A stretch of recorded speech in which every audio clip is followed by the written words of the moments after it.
Di bawah cahaya lampu neon ruang tamu yang redup di sebuah rumah sederhana di pinggiran Bekasi, Rea menatap ibunya dengan tangan yang gemetar hebat. "Bu, saya ini Gai," katanya dengan suara yang pecah. Kata-kata yang selama ini dia simpan rapat-rapat di dada akhirnya terlontar begitu saja. Ibu Siti terdiam sesaat, matanya melebar, lalu air mata mengalir deras di pipinya yang keriput. Tanpa kata-kata, dia bangkit dari kursi rotan dan memeluk Rea erat sekali, seolah tak ingin melepaskan. "Anakku tetap anakku, Nak. Ibu sayang kamu apa adanya," bisiknya sambil mengusap punggung Rea yang bergetar. Malam itu terasa seperti mimpi bagi Rea. Selama 27 tahun hidupnya di Jakarta yang ramai ini, dia selalu merasa seperti orang asing di tubuhnya sendiri. Pekerjaannya sebagai analis data di sebuah perusahaan teknologi di pusat kota memberinya gaji yang cukup untuk menyewa apartemen kecil, tapi hati kecilnya selalu gelisah. Hubungannya dengan Dimas, rekan kerja yang diam-diam menjadi kekasihnya selama 2 tahun, adalah satu-satunya pelabuhan aman. Mereka bertemu di kantor, saling pandang di ruang meeting, dan akhirnya saling mengaku di sebuah kait tersembunyi di kawasan Tamrin. Tapi di rumah, di tengah keluarga Jawa yang taat agama, Rea merasa terjebak. Ayahnya, Pak Budi, seorang pensiunan pegawai negeri yang selalu menekankan nilai-nilai tradisional, akan marah besar jika tahu. Kakak perempuannya, Rina, sudah menikah dan punya anak, hidupnya sempurna di mata masyarakat. Hanya ibunya yang selalu peka, selalu bertanya kenapa Rea belum juga membawa pulang calon istri. Malam itu, setelah makan malam sederhana dengan nasi goreng dan sayur asem, Rea tak tahan lagi. Dia melihat ibunya yang semakin tua, yang selalu mendukungnya diam-diam. "Bu, saya sudah lama ingin bilang ini," lanjut Rea setelah pelukan itu mereda. Mereka duduk berdua di sofa usang, tangan ibunya masih menggenggam tangannya erat. Rea menceritakan semuanya, bagaimana dia sadar sejak SMA di Surabaya dulu, bagaimana dia berusaha menyangkal dengan pacaran pura-pura, bagaimana Dimas membuatnya merasa hidup. Ibu Siti mendengarkan tanpa menyela, hanya sesekali mengangguk dan menyeka air mata. "Ibu sudah curiga, Nak. Ibu lihat kamu selalu sendirian, tak pernah bahagia dengan cewek-cewek yang ibu kenalkan. Tapi yang penting kamu bahagia. Kita hadapi bareng," kata ibunya pelan, suaranya penuh kasih sayang. Rea merasa beban di dadanya hilang seketika. Malam itu mereka berdoa bersama, meski Rea tahu agama keluarga mereka tak mendukung, tapi ibunya bilang Tuhan yang menciptakan dia begini pasti punya rencana. Keesokan harinya, Rea pergi ke kantor dengan hati ringan.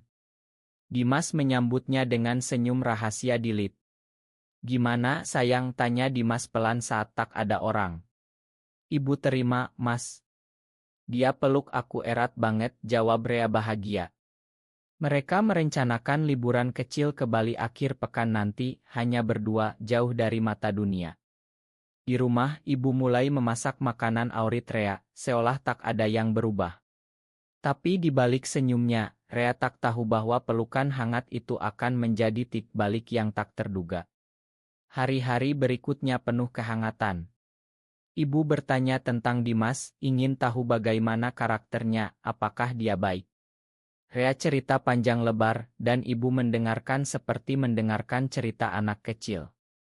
"Bawa pulang suatu hari, biar ibu kenal," kata ibunya suatu malam. Rea tertawa, "Belum, Bu. Takut ayah tahu." Pak Budi memang jarang di rumah, sibuk dengan kegiatan masjid dan arisan tetangga. Tapi Rea merasa aman. Di kantor, pekerjaannya lancar, proyek baru datang, dan Dimas selalu ada di sisinya, meski rahasia. Suatu sore, saat hujan deras mengguyur Jakarta, Rea pulang lebih awal dan menemukan ibunya sedang menjahit baju. "Nak, ibu pikir, mungkin kita cerita ke ayah pelan-pelan," kata ibunya hati-hati. Rea menggeleng.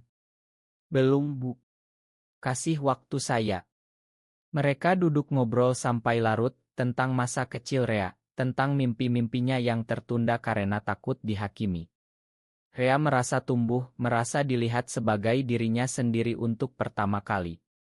Tapi angin perubahan mulai berhembus pelan. Tetangga sebelah, Bu Aminah, pernah melihat Rea dan Dimas berjalan terlalu dekat di mal.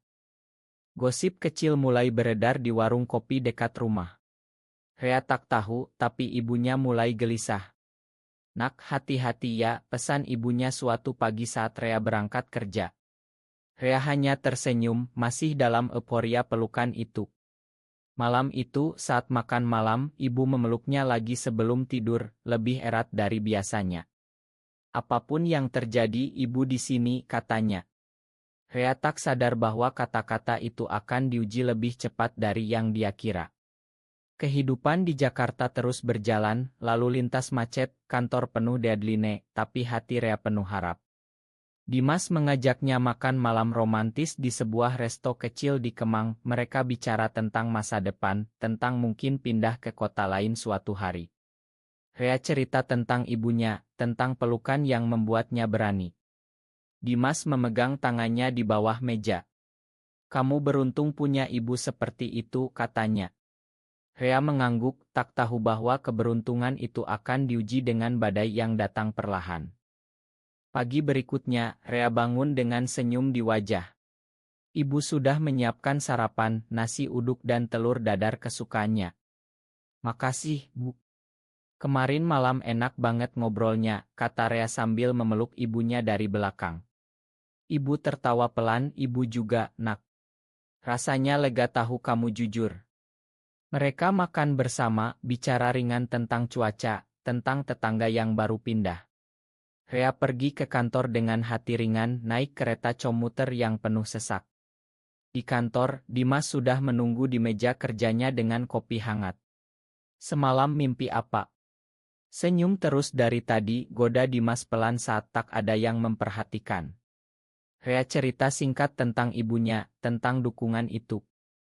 Dimas memeluk bahunya sebentar di ruang pantry. "Seneng deh dengernya. Kita rayain ya akhir pekan ini." Rencana mereka ke Pantai Ancol dulu, sebelum Bali. Tapi di rumah, angin mulai berubah. Bu Aminah datang berkunjung sore itu membawa kue basah. Bu Siti, anakmu Rea kok jarang kelihatan pacaran ya? Sudah umur segitu, masa masih sendiri?" tanyanya sambil tersenyum manis. Ibu Siti gelisah, tapi menjawab diplomatis, "Rea sibuk kerja, Bu. Nanti juga ada waktunya." Tapi gosip sudah menyebar ke warung. Malam harinya, saat Rea pulang, ibunya tampak khawatir. "Nak, tetangga mulai nanya-nanya. Kamu hati-hati di luar ya?" Rea meyakinkan, "Tenang, Bu. Kita rahasiain dulu." Tapi keesokan paginya, ayahnya Pak Budi pulang lebih awal dari masjid. "Siti, ada apa ini?" Tetangga bilang Rea dekat sama cowok kantor, tanyanya dengan suara rendah tapi tajam. Ibu Siti pucat, mencoba menjelaskan, tapi Pak Budi marah. "Kamu tahu ini dosa besar. Bagaimana bisa kamu terima?" Rea mendengar dari kamarnya, hati berdegup kencang. Dia keluar, "Ayah, biar saya jelaskan." Konfrontasi pertama itu tegang. Pak Budi tak mau dengar, keluar rumah sambil membanting pintu. Ibu menangis, memeluk Rea lagi, tapi kali ini pelukannya penuh kekhawatiran. "Ibu minta maaf, Nak. Ibu cuma cerita sedikit ke tetangga dekat." Rea merasa dunia mulai retak. Di kantor, rumor mulai beredar pelan. Seorang rekan Budi, teman dekat Rea, mendekat. "Bro, bener kamu gitu?" tanyanya hati-hati. Rea mengelak, tapi tatapan rekan lain berubah. "Dimas khawatir, kita jaga jarak dulu di kantor ya." Akhir pekan itu mereka tetap pergi ke Ancol, tapi suasana tegang. Rea cerita tentang ayahnya, tentang ibunya yang tertekan. Dimas memeluknya di pantai, "Kita kuat bareng." Tapi saat pulang, ibu bilang ayahnya tak mau bicara dengan Rea. Hari-hari berikutnya penuh ketegangan. Rea bekerja dengan hati tak tenang, deadline menumpuk. Ibu mencoba mediasi, tapi Pak Budi diam 1000 bahasa. Suatu malam, kakaknya Rina datang. "Rea, ini gila. Pikirin nama keluarga." Rea merasa dikhianati, tapi ibunya masih berdiri di sisinya, memeluknya diam-diam saat ayah tidur. Ibu tak akan tinggalin kamu, bisiknya. Rea mulai merenung apakah kejujuran ini benar. Tapi dia tak mundur. Di tengah itu, proyek kantor gagal karena kesalahan kecil, dan Rea disalahkan. Bos memanggilnya, tatapannya dingin. Rumor sudah sampai ke atas. Rea pulang dengan berat, ibunya menunggu dengan pelukan hangat, tapi kali ini disertai doa panjang. Allah pasti kasih jalan, nak. Rea tak tidur malam itu memikirkan Dimas, ibunya, dan hidup yang mulai porak-poranda. Tapi dia masih percaya pelukan pertama itu adalah kekuatan. Rea tiba di kantor pagi itu dengan mata sembab. Bos memanggilnya ke ruangan. Rea, ada laporan tentang perilaku tidak pantas. Kami harus investigasi. Rea tahu ini karena gosip yang menyebar seperti api di rumput kering. Dia pulang lebih awal, menemukan ibunya sedang berdebat dengan ayahnya di ruang tamu.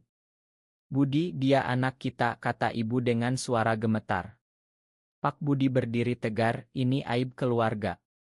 Tetangga sudah bicara di masjid. Rea masuk, hati hancur.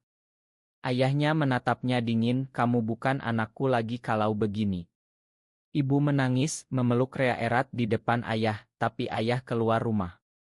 Kakaknya Rina datang malam itu membawa suaminya, dan diskusi panjang tentang obat atau konsultasi agama.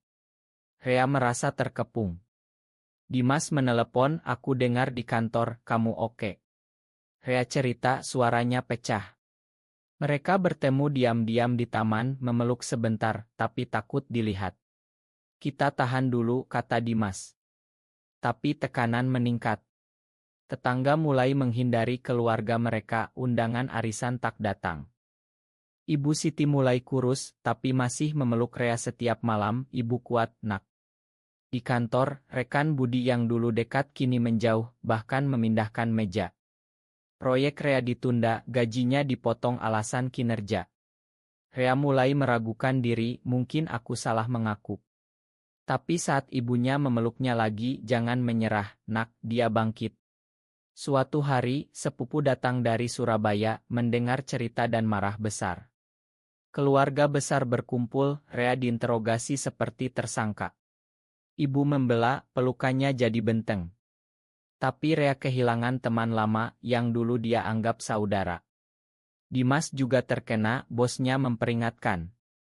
Mereka bertengkar kecil, mungkin kita pisah dulu. Rea menangis di pelukan ibu malam itu. Tekanan sosial semakin berat, doa di masjid tetangga menyebut penyimpangan. Rea merasa hidupnya mulai hancur pelan, tapi ibunya masih ada, memeluk erat setiap kali dia pulang. Krisis datang lebih cepat. Bos memanggil Rea, kami putuskan kontrak kamu karena citra perusahaan. Rea keluar kantor dengan kardus barang, air mata tertahan. Pulang, ayahnya sudah tahu pergi dari rumah ini. Ibu menangis, memeluk Rea di depan pintu, jangan Budi. Tapi Rea pergi ke rumah teman lama yang masih setia, tapi bahkan teman itu ragu. Dimas datang malam itu, mereka bertengkar hebat, aku takut, Rea. Keluargaku juga mulai nanya. Rea putuskan hubungan sementara untuk lindungi Dimas, pengorbanan berat. Ibu datang diam-diam ke tempatnya, membawa makanan, peluk erat sambil menangis, ibu tak bisa tinggalin kamu. Rea di rock bottom, depresi, tak keluar rumah berhari-hari. Pengkhianatan dari rekan kantor yang sebarkan foto lama dengan Dimas di medsos membuatnya hancur. Tapi di tengah itu, dia mulai renung, tulis jurnal, cari dukungan online komunitas rahasia. Ibu datang lagi, kamu kuat, nak. Rea mulai bangkit pelan, cari kerja relance. Rea pindah ke apartemen kecil di pinggir kota, kerja remote. Ibu kunjungi diam-diam, pelukan selalu ada. Dia bertemu orang-orang baru yang paham, mulai terapi online, tumbuh dalam penerimaan diri. Dimas hubungi lagi, mereka bicara panjang. Rea bantu komunitas kecil, rasakan arti persahabatan sejati. Konflik dengan ayah masih, tapi ibu jembatani. Rea releksi perjalanan dari pelukan ibu ke kehancuran, tapi sekarang kuat. Akhirnya Rea hadapi keluarga besar, bicara jujur. Ayah pelan luluh, meski tak sepenuhnya. Dimas kembali, mereka rencana masa depan hati-hati. Di Bali, mereka peluk romantis di pantai, Rea bisik terima kasih pada ibu lewat telepon. Hidup tak sempurna, tapi Rea tumbuh bahagia dengan diri. Ibu peluk erat saat kunjung, kamu anak hebat. Rea sadar, perjalanan ini ajarkan tentang cinta, pengorbanan, kekuatan. Apakah keberanian mengungkap jati diri selalu membawa kebahagiaan meski ada risiko besar, atau terkadang menyembunyikan lebih melindungi orang tercinta? Benar atau salah?